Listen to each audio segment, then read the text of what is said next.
e hoje vamos fazer uma análise científica do filme Bird Box.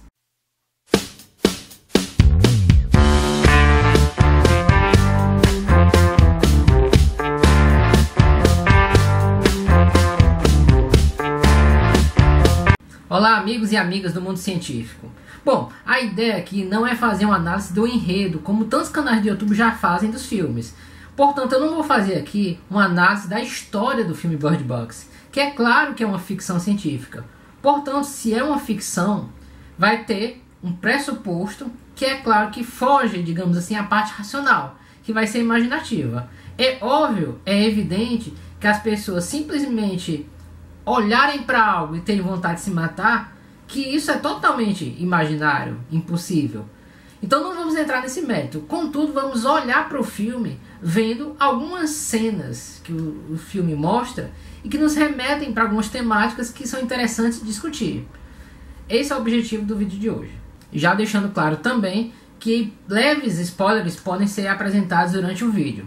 Portanto, se você ainda não assistiu o filme lá da Netflix, recomendo que não assista esse vídeo, a não ser que você queira saber de alguma forma, previamente, algumas informações que vão aparecer.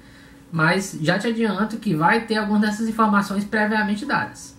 Falo também que esse vídeo vai ser muito bom para quem é professor e de repente quer exibir o vídeo na sala de aula e quer ter uma noção do que pode ser discutido, porque todo o filme ele tem assuntos que você pode trazer um debate para a sala de aula. Ah, Daniel, mas é um filme totalmente de ficção científica como esse Bird Box, não tem o que discutir. Primeira coisa que você tem que saber é que os estudantes eles estão assistindo filmes como esse. Fez muito sucesso, aliás, milhões e milhões de pessoas em todo mundo pararam para assistir. Dessa forma, você não pode negar o sucesso que uma obra dessa vem tendo para simplesmente dizer que não vai passar em sala de aula. Então esse vídeo vai mostrar para você alguns links que é possível fazer entre cenas que o filme mostra e também conhecimentos científicos verdadeiros que são apresentados no nosso conhecimento atual. Ou mesmo você que não é professor, mas deseja refletir, pegar o filme para um outro olhar mais científico e se aprofundar em algumas temáticas que são citadas, pode ter certeza, esse vai ser um ótimo material. Pois começando, esse filme ele se trata de uma realidade onde do nada as pessoas começam a ter uma espécie de crise depressiva e começam a querer se matar por motivos banais. Elas simplesmente olham, vê algo e a partir daí os olhos ficam alterados e a pessoa de alguma forma tenta cometer o suicídio. E a personagem principal, que é vivido pela famosíssima Sandra Bullock, que na minha opinião é uma das atrizes mais brilhantes do mundo atual, ela, gestante, acaba entrando no meio desse colapso mundial e fica foragida dentro de uma casa com outras pessoas totalmente desconhecidas. É a partir desse enredo que eu faço então nossa primeira análise. Já vi muita gente na internet questionando que a personagem da Sandra Bullock, que ela não teria como ter prosseguido com a gravidez, porque logo nos primeiros minutos ela está presente dentro de um carro e o carro vai tombar, vai cair, fazendo com que ela e a irmã dela, que a irmã dela estava dirigindo, mas a irmã dela também vê essas coisas que seriam os chamados monstros e passa a ter uma crise que ela passa então a querer cometer o suicídio. Ela quer jogar o carro de tal forma que provoca o suicídio. A Sandra Bullock tenta evitar, mas o carro acaba batendo, virando e as duas se acidentam fortemente. Ambas saem vivas, sendo que a irmã da personagem da Sandra Bullock acaba se matando na sequência, que é uma cena que eu considero das mais marcantes. Mas aí voltamos para a personagem principal. Ela estava grávida e não perdeu a gravidez nesse instante, mesmo após o acidente de carro.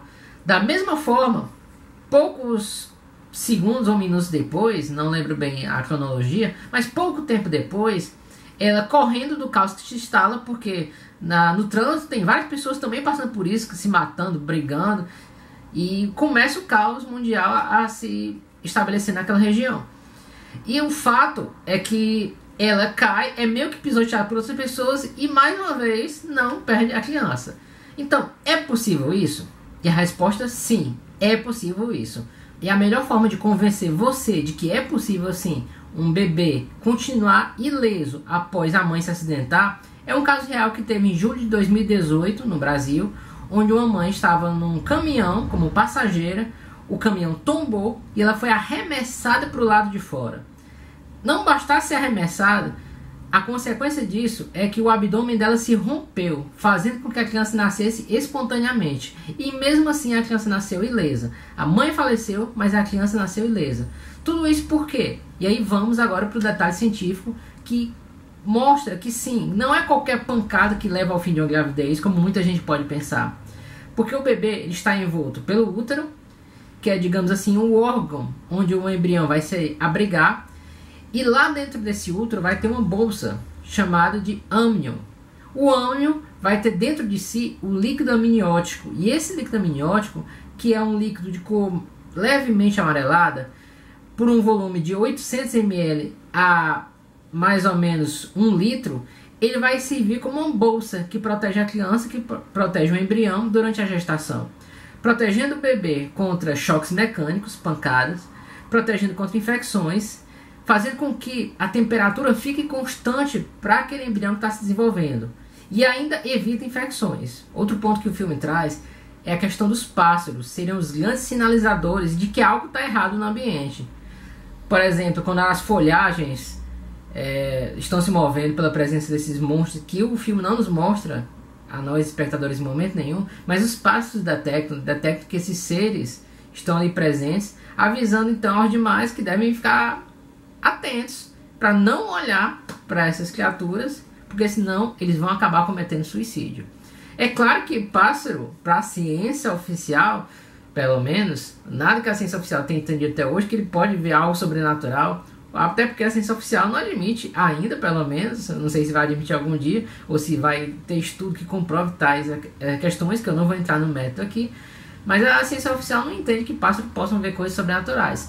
Contudo, que os pássaros podem prever, e isso já está catalogado e bem estudado, é a questão das grandes tempestades. Por exemplo, pássaros são capazes de prever tempestades dias antes delas acontecerem. A ciência descobriu que os pássaros são capazes de escutar infrassons. São sons com uma frequência tão baixa que o ser humano não escuta nada. Mas esses infrassons seriam produzidos pelas tempestades a quilômetros e muitos quilômetros de distância do local que os pássaros vivem. E aí, no que essa tempestade vier se aproximando, e mesmo que demore dias para isso acontecer, eles já escutaram e eles buscam fugir para locais mais seguros. Ou seja, é possível observar essa agitação dos pássaros e prever quando as grandes tempestades estão vindo. Isso é fato e a ciência já tem vários estudos nesse sentido, como eu vou colocar nos links na descrição deste vídeo. Capacidade de premonição seria também muito presente nos pássaros para a prevenção de terremotos. Sabe-se, descobriu-se cientificamente que os terremotos, pelo atrito das placas tectônicas, isso gera um gás rico em íons positivos. E esses íons positivos teriam uma indução, digamos assim, de comportamento de agitação nos pássaros. Ou seja, mais uma vez, você observa o pássaro que está com esse comportamento e pode prever um grande evento que muitas vezes pode ser catastrófico, como a presença de um terremoto. Outra questão que o filme trata, ligada também aos pássaros, é que os pássaros, eles podem muitas vezes tranquilizar as pessoas, porque elas veem os pássaros e ficam calmas.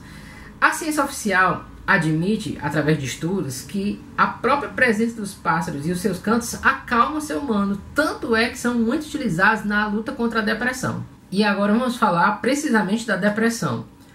Na verdade, existe uma teoria de fãs do filme na internet, ligando aspectos do filme que já era um livro antes da produção cinematográfica, digamos assim, ligando a temática à depressão. Mas na verdade é apenas uma teoria de fãs. Ah, Daniel, a produção do filme fez focada nisso? Oficialmente não. Não existe essa correlação oficial do filme com a questão da depressão, como os fãs pelo menos estão colocando. Mas o fato é que muitos aspectos que o filme aborda trazem uma lembrança de aspectos da depressão. Nesse sentido, o filme estaria abordando, por exemplo, que as crianças seriam a esperança, que os pássaros simbolizariam os momentos felizes que a pessoa tinha e que iriam ajudar nos momentos difíceis. Como lá no filme os pássaros ajudavam nos momentos difíceis. Que as pessoas sem vendas e que podiam continuar vendo as criaturas e não se matar, é porque essas pessoas iriam apreciar a morte.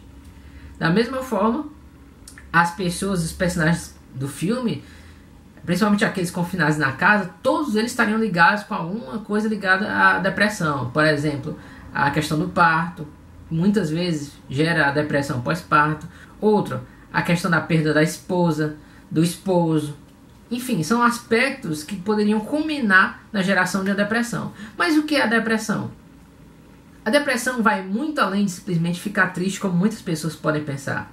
Na depressão, ou melhor dizendo, nos estados depressivos, a pessoa pode ter aspectos bem diferentes de um indivíduo para outro. Por exemplo, alguns dormem demais porque usam o sono uma fuga para a realidade, e outros não conseguem dormir de forma alguma porque ficam apreensivos. Outro sintoma da depressão é a perca de prazer pelas atividades simples do cotidiano. A pessoa não tem prazer em nada ao seu redor. E é nesse aspecto que a gente faz correlação com o filme. As pessoas, a partir daquela visão que elas tinham, elas não viam mais sentido de viver. E os casos depressivos mais fortes, a pessoa realmente olha para o mundo ao redor e não vê mais sentido em nada.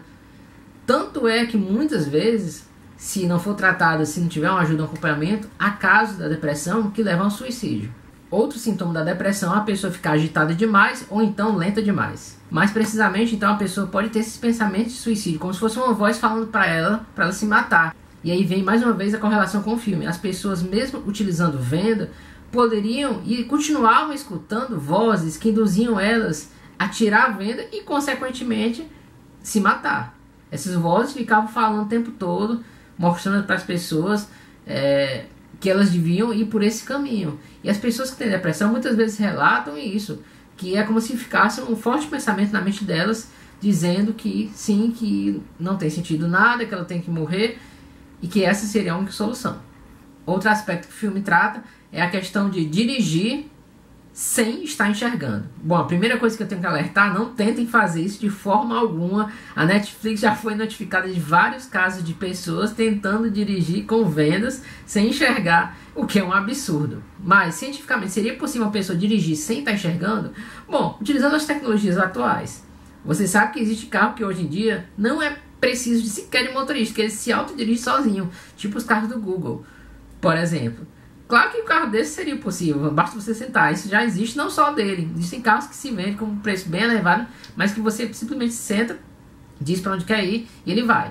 Mas mesmo assim, carros convencionais, com a utilização do GPS, como o filme mostra, e também com sensores de presença, seria possível você ir lentamente, não em alta velocidade, que é o tradicional no trânsito, não só do Brasil, mas de outros países. Mas seria possível dirigir andando alguns centímetros por segundo, por exemplo. Algo bem calmamente, com esses sensores de presença de todos os lados, o que não é o normal aqui no Brasil. A maioria dos carros do Brasil são equipados com sensor de ré e na frente, para você estacionar. Nas laterais é bem mais difícil. Em alguns outros países, esse tipo de sensor é mais comum. Agora, de uma forma mais informal. Professor Daniel, você gostou do filme? Gostei, sim. Vejo que é um filme que consegue trazer de uma forma muito inovadora, foge do trivial que a gente tem visto por aí, consegue trazer de forma muito inovadora a questão de você ter um suspense, até pela situação gerada. Poxa, você tem que atravessar um rio vendado, num local perigosíssimo, porque vai ter correntezas, com crianças, e outras sabendo que tem pessoas que enxergam, que vão estar sem venda e que querem te matar. É muito complicado isso, gera uma sensação de angústia o tempo todo enquanto você está assistindo o filme, que eu achei muito sensacional. Acho até que tem bagagem tranquilamente para ter uma série a partir daí. Tem até um casal no filme que ele some em algum momento e ninguém vai ver mais o que acontece com eles. Será que a partir daí vai puxar uma história para uma série? Obrigado, gente, por ter assistido. Espero que curtam o vídeo, compartilhem, usem nas salas de aula, discutam com colegas para assistir também o vídeo após ter assistido o filme, e assim vocês possam trocar ideias. Da mesma forma, se tiver algum filme que você queira que eu comente cientificamente os pontos que o filme aborda, escreve nos comentários que eu vou estar buscando produzir muito em breve. Obrigado, gente, até o próximo vídeo.